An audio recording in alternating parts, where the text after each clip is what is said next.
Sonic CD is a little bit of an oddity in the first era of Sonic the Hedgehog games. Developed concurrently with Sonic 2 and released about a year later, Sonic CD took the series in a different direction that to this day has made it a somewhat divisive game in the series, though many go so far as to declare it the best Sonic game overall. Those people are wrong. That would be Sonic 3, but I'd be lying if I said I didn't love me some Sonic CD, and part of the reason I love it so much is because of just how different it is. Whereas Sonic 2 based its design on the speedy bits of the first game, Sonic CD sought to expand on its predecessor's platforming and exploration elements, and this can be seen from the very first moments of the game. Once you start running through Palm Tree Panic with a wide assortment of colors bombarding your eyes, something triggers in your brain and instantly you want to explore the massive level laid out before you. Each world is subtly designed to encourage the player to take their time and not just rush through the world. Of course you can just run through each level if you want to, but that would require missing out on a huge portion of the game, as the central premise, and indeed its central mechanic, involves traveling through time to stop Dr. Robotnik. Each level is broken up into 4 parts: the past, the present, a bad future, and a good future, and if that makes it sound like this game is massive, well, that's because it is. There are 7 stages in total, and each one features all 4,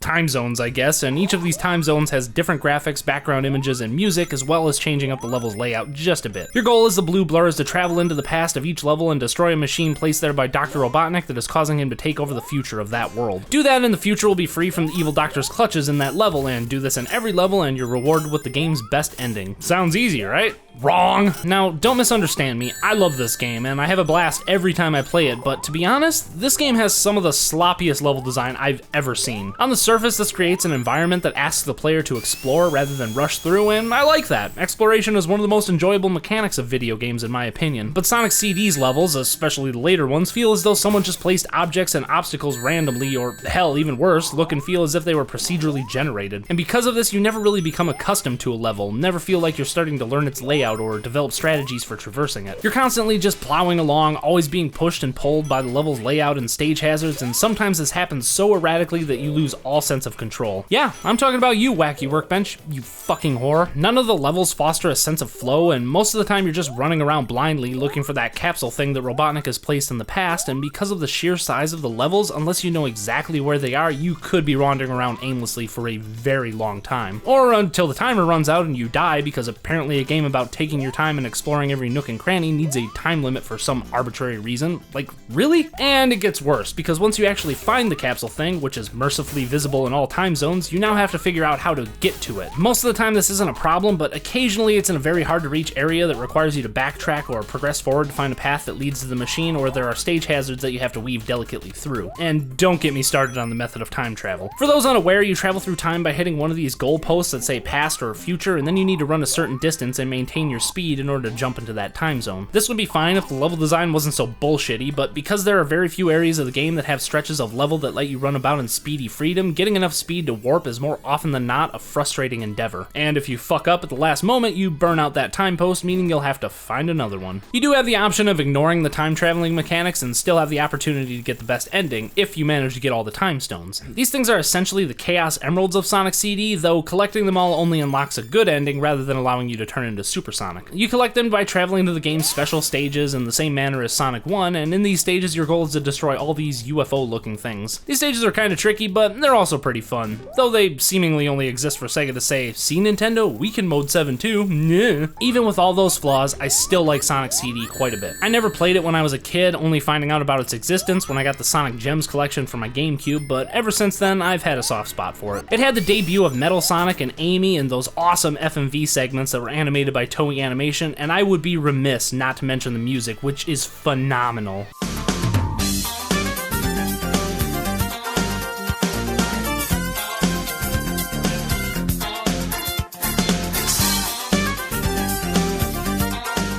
The game actually has 2 different soundtracks that were released in different regions. Japan and Europe got the original soundtrack, and the US got its own version. Both soundtracks are great in their own rights, and there's a lot of debate amongst fans as to which is better. Personally, I can't decide, I love them both.